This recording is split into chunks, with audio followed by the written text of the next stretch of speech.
بسم اللہ الرحمن الرحیم۔ شروع اللہ کے نام سے جو بڑا مہربان نہایت رحم والا ہے۔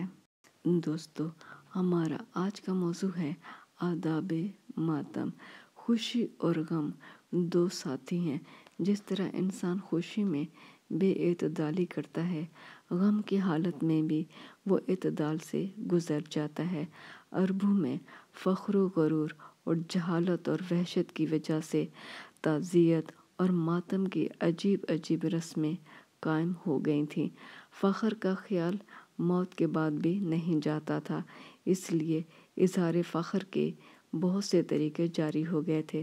سب سے مقدم یہ کہ مرنے والا جس درجہ کا ہو، اسی شان سے اس کا ماتم ہونا چاہیے۔ چنانچہ بڑے بڑے سردار جب مرتے تھے تو وصیت کر جاتے تھے کہ ان کا ماتم ان کی شان کے مطابق کیا جائے۔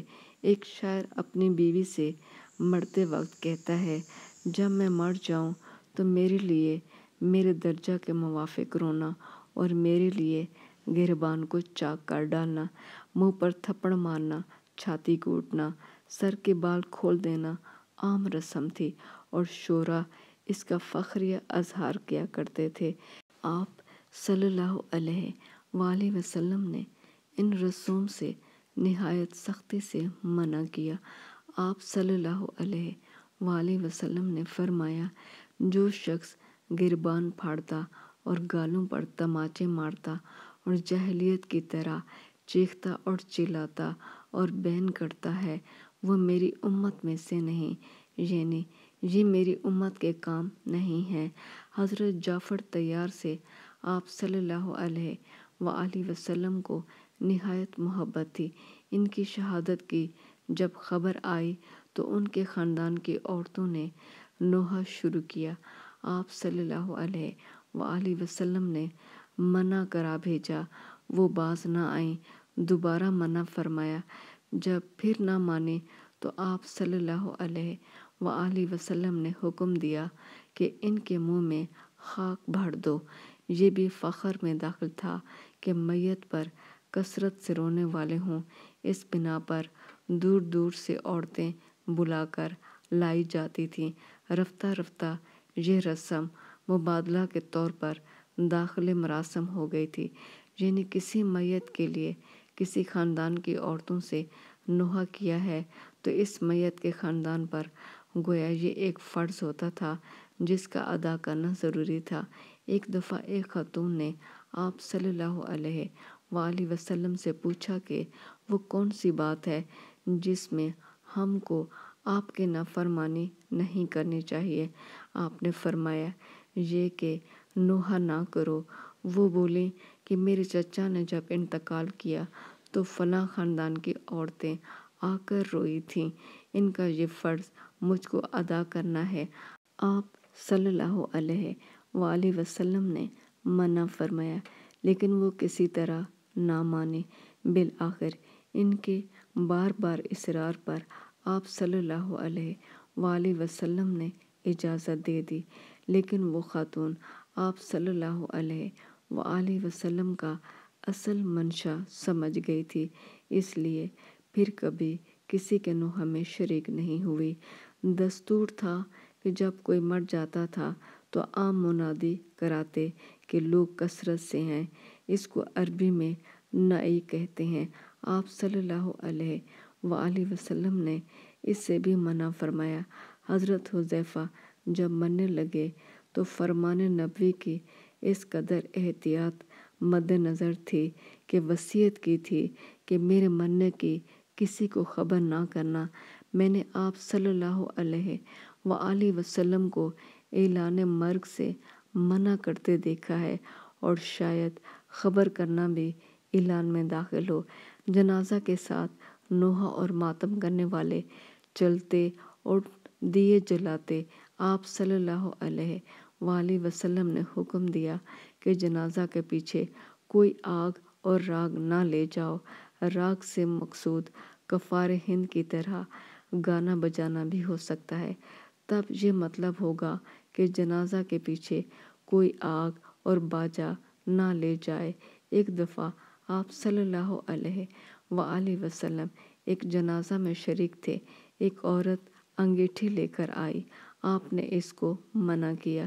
جنازہ کے پیچھے چلتے تھے تو چادر پھینک دیتے تھے، صرف کرتا بدن پر رہ جاتا تھا۔ ایک دفعہ آپ صلی اللہ علیہ وآلہ وسلم نے لوگوں کو اس صورت میں دیکھا تو فرمایا کہ جاہلیت کی رسم پر چلتے ہو۔ میرا یہ ارادہ ہوا کہ میں تمہارے حق میں ایسی بد دعا کروں کہ تمہاری صورتیں بدل جائیں۔ لوگوں نے فوراً چادریں اوڑھ لیں اور پھر کبھی کسی نے ایسا نہیں کیا۔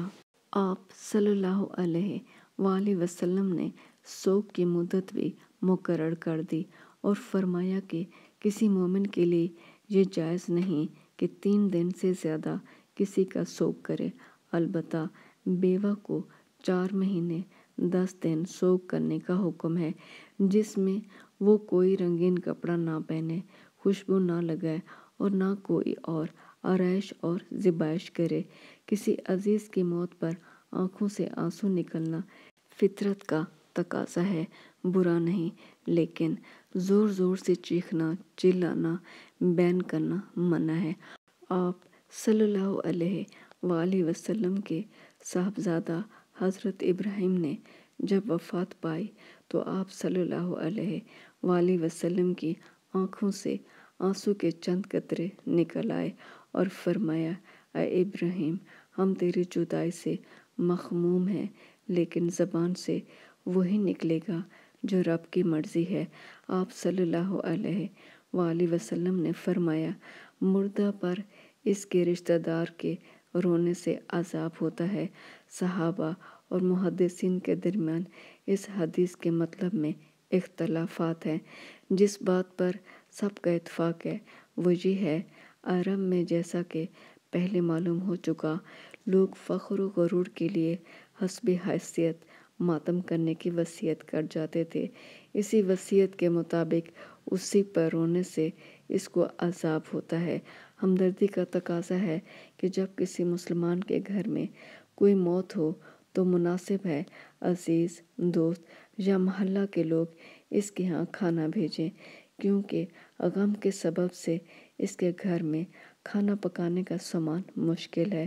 آپ صلی اللہ علیہ وآلہ وسلم نے حضرت جعفر طیار کی شہادت کے موقع پر ان کے گھر کھانا بھجوانے کا حکم دیا تھا اور فرمایا تھا کہ ان کے گھر لوگوں کو آج کھانا پکانے کا موقع نہ ملے گا۔